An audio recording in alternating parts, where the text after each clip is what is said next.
نحمده ونصلي على رسوله الكريم اما بعد فاعوذ بالله من الشيطان الرجيم بسم الله الرحمن الرحيم وإن كان ذو عسرة فنظرة إلى ميسرة صدق اللہ مولانا العلی العظیم۔ شریعت اسلامی کا یہ حسن ہے کہ وہ کسی بھی معاملے کے فریقین پر اور کسی بھی مسئلے کے ہر پہلو پر روشنی ڈالتی ہے اور تمام پہلوؤں کا خیال کر کے تعلیمات دیتی ہے۔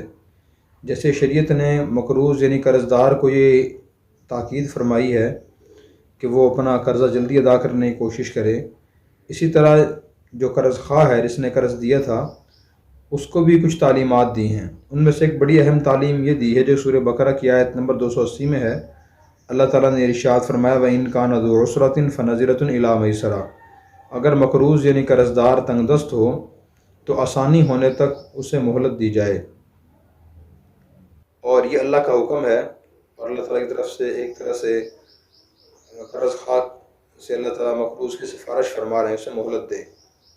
نبی کریم صلی اللہ علیہ وسلم نے اس عمل کی بڑی فضیلت بیان فرمائی ہے، یعنی اگر قرض خواہ قرض دار کا قرضہ بالکل معاف کر دے یا کچھ معاف کر دے یا اسے مہلت دے دے تو اس عمل کے بڑے فضائل ہیں۔ ایک حدیث پاک میں آپ صلی اللہ علیہ وسلم نے ارشاد فرمایا کہ رحم اللہ رجلا سمحا اذا باع واذا اشترى واذا اقتضى او کما قال علیہ السلام۔ یہ صحیح بخاری کی حدیث ہے۔ آپ نے ارشاد فرمایا کہ اللہ تعالیٰ اس شخص پر رحم فرمائے جو نرمی کا معاملہ کرے جب کوئی چیز خریدے یا فروخت کرے یا اپنے حق کسی سے تقاضا کرے۔ آپ صلی اللہ علیہ وسلم نے اسے دعا دی ہے کہ اللہ اس پہ رحم کرے، جب کوئی چیز فروخت کرے تب بھی نرمی کا معاملہ کرے کہ قیمت پہ اڑ نہ جائے کہ میں اس سے کم قیمت نہیں وصول کروں گا، اپنی چیز اس سے کم میں فروخت نہیں کروں گا۔ جہاں تک ممکن ہو آسانی پیدا کرے خریدار کے لیے، اور خریدتے ہوئے بھی آسانی کرے، فروخت کرنے والے سے ذرا بحث نہ کرے اور اسے یہ نہ کہے کہ بس میں تو اس قیمت پر ہی چیز خریدوں گا، اس سے زیادہ میں نہیں دے سکتا، بلا وجہ زیادتی نہ کرے۔ جب حق کس سے مطالبہ انسان کرے پھر بھی نرمی کرے، تو قرض خواہ کے لیے اس میں ہدایت ہے کہ وہ نرمی سے مطالبہ کرے۔ اللہ کے نبی کی اس کو دعا ہے کہ اللہ تعالیٰ اس پر رحم فرمائیں گے۔ اسی طرح آپ صلی اللہ علیہ وسلم نے یہ بھی ارشاد فرمایا کہ جو شخص دنیا میں کسی تنگ دست کے لیے آسانی پیدا کرے گا اللہ تعالیٰ قیامت کے دن اپنے عرش کا سایہ اسے نصیب فرمائیں گے۔ اسی طرح آپ نے یہ بھی ارشاد فرمایا کہ جو شخص دنیا میں کسی تنگ دست کو مہلت دے گا تو اللہ تبارک و تعالیٰ قیامت کے دن کی اس کی مشکلات میں آسانیاں پیدا فرمائیں گے۔ اسی طرح آپ نے یہ بھی ارشاد فرمایا کہ جو شخص قرض دیتا ہے تو مقررہ تاریخ تک، جس تاریخ تک واپسی طے ہو تو اس تاریخ تک روزانہ قرض دینے والے کو اتنے پیسے صدقہ خیرات کرنے کا ثواب ملتا ہے، اور اس کے بعد اگر مقررہ تاریخ آ جائے پھر بھی وہ مہلت دے دے پھر اسے ڈبل پیسے صدقہ خیرات کرنے کا ثواب ملتا ہے۔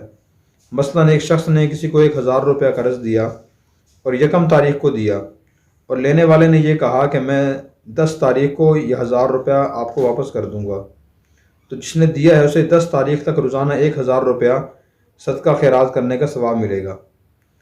اور اگر 10 تاریخ آ گئی اور وصول کرنے والے نے مزید مہلت دے دی کہ چلیں آپ 20 تاریخ کو دے دینا، بغیر سود کے مہلت دی، تو حدیث کے مطابق اس مہلت دینے والے کو اب روزانہ 11 تاریخ سے 20 تاریخ تک روزانہ 2000 روپے صدقہ خیرات کرنے کا ثواب ملے گا۔ اسی طرح آپ صلی اللہ علیہ وسلم نے یہ بھی ارشاد فرمایا کہ بنی اسرائیل میں ایک شخص تھا، جب اس کی روح قبض ہونے لگی تو فرشتوں نے اس سے پوچھا کہ آپ کو اپنا کوئی اچھا اور نیک عمل یاد ہے جو زندگی میں آپ نے کیا ہو؟ تو اس نے کہا کہ مجھے کوئی یاد نہیں۔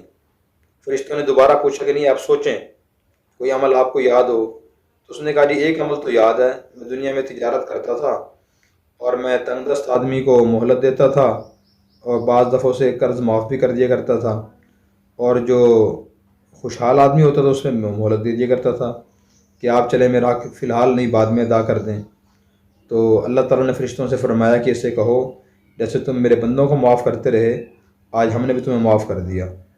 اسی طرح ایک اور حدیث میں قیامت کے دن اللہ تبارک و تعالیٰ ایک ایسے شخص کو بلائیں گے اور فرمائیں گے دنیا میں تم میرے بندوں سے اپنے حقوق کی وصولی میں نرمی کرتے تھے، درگزر کرتے تھے، تو آج میں تمہیں معاف کرتا ہوں، میں تم سے زیادہ معافی اور رحم دلی کا حقدار ہوں۔ اللہ تعالیٰ اسے معاف فرما دیں گے۔